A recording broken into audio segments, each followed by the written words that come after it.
Hey guys, so today I want to talk about one of the major ways of making people like you. Now, of course, this has many different advantages depending on the situation in which you need to be able to do this. Whether it's dating, whether it's impressing a boss, or impressing your coworkers, forming new friendships, relationships, all these sorts of things. Being able to make others like you has many different advantages, and we are going to need that in many different stages of life. So, first off, if you haven't read this book, How to Win Friends and Influence People, I highly encourage you to do so. If you haven't read it, you probably heard about it, but if you haven't, then really check it out. There are many great points within this book that I really can't even discuss in one video because there are so many things, but I just wanted to put that out there. So he talks a little bit, Dale Carnegie, the author, talks a little bit about this topic within this book. And I actually wanted to look over this book a little bit before I did this video, but at the same time, I didn't want this to influence what I want to say. I kind of wanted to go off my own experiences, so I didn't do that, but I did want to make that recommendation.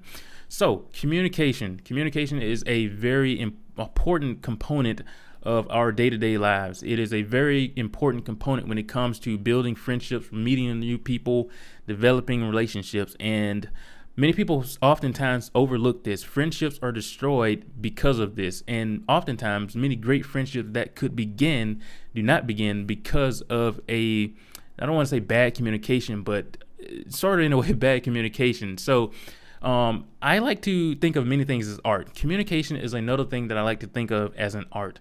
When it comes to perhaps meeting someone, for example, if you are going on a date with someone that you've just met and you want to impress them, of course, communication, being able to have a great conversation is a very important component of that, because that's going to set the stage, and that's going to mean whether things continue on in a great way or things get awkward and then they end at that point in time. So communicating is sort of like a game in a way. There's kind of bouncing back between person to person.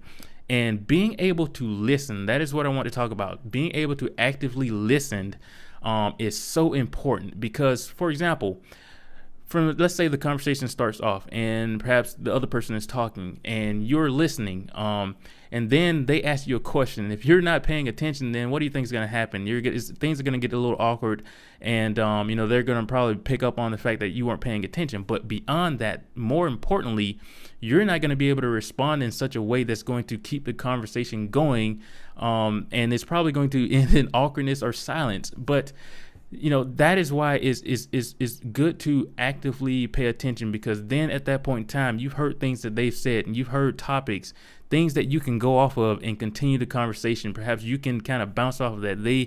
They spend their time talking, and then they put the ball in your court.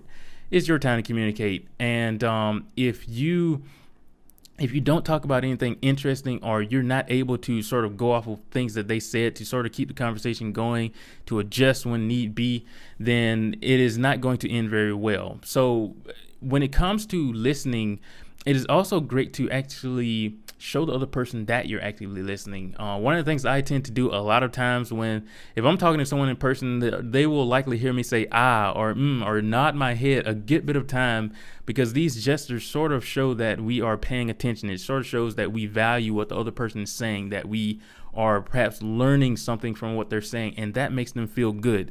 One of the things that Dale talks about in his book is actually pertains to that.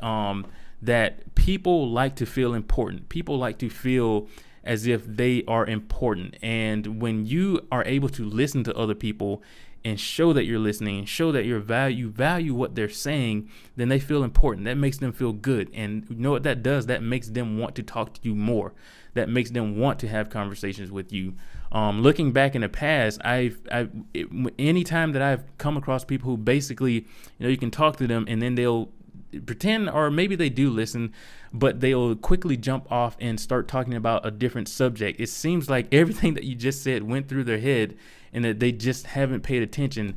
That is not an enjoyable conversation. And the majority of times when I encounter people like that, I tend to end the conversation as soon as possible, and most of the times I don't want to talk to them again. It's just how we work. Oftentimes you will come across people just like that, and most of the times it will make you not want to talk to them. So do not be that person who doesn't really take in what the other person's saying, doesn't really bounce back off of the ideas that the other person has put out. Actually show that you've been paying attention, and show that you're paying attention during conversation and with the way that you're able to respond. Looking back in the past, I used to think that I was socially awkward at a point. This was right after I began college. Most of the times I was in the books, sort of studying all the time. And at one point, I began to tell myself that maybe I should experiment.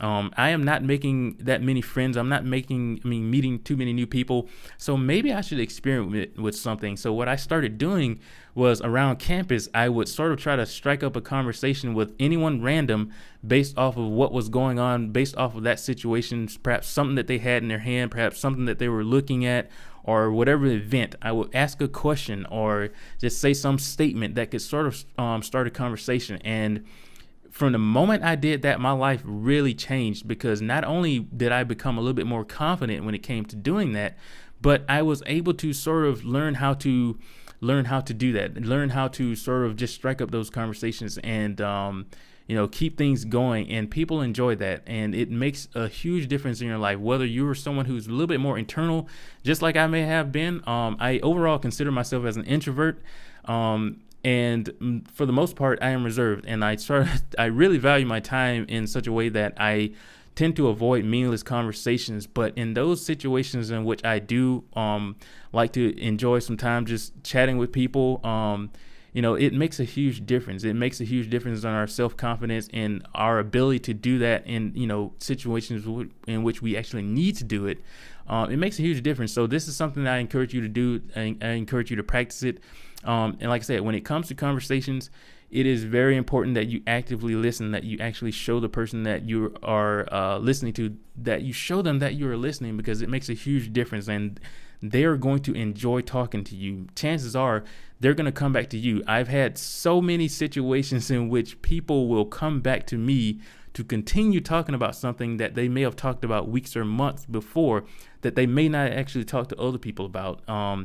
And that's just something that develops when it comes to communication. And, as I said before, when it comes to being able to bounce conversation back and forth, like for the dating example, that's something that develops trust. A big component of communication in developing relationships is trust. And so, for example, if they're talking to you, they've given a piece of themselves to you. They're sharing something that's perhaps personal to them. And if you come back and simply ask a question based off of something they said, it may seem like you're more so interrogating them. But if you are able to share a little bit from yourself, about yourself, that develops, you start to develop trust, and they start to open up and telling, more things to you, and you can do the same. So sometimes it's not so much about listening to pick up on certain things to respond to. You sort of have to develop the conversation as it goes. You sort of have to have that ear and know when, observe their tone, their facial expressions, their movements, all these sorts of things. You have to factor those into kind of determining what you're going to say next. Now, the thing is, you don't want to do this in such a way that makes you seem robotic.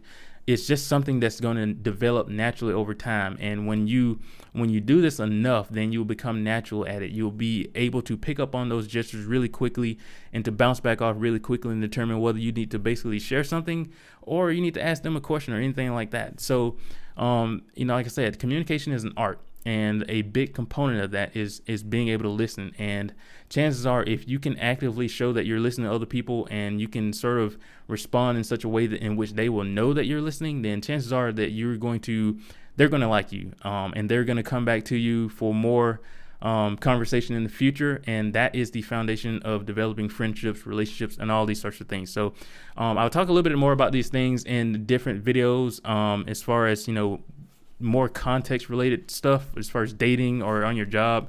But until then, I really recommend that you check out this book if you haven't checked out before, How to Win Friends and Influence People by Dale Carnegie. I think I'm saying his name right, but really great book. And there is so much within this book that is beneficial that I think that would make so many more conversations better if people would actually read it. But anyways, I hope that you guys have enjoyed. Until next time, I will talk to you later.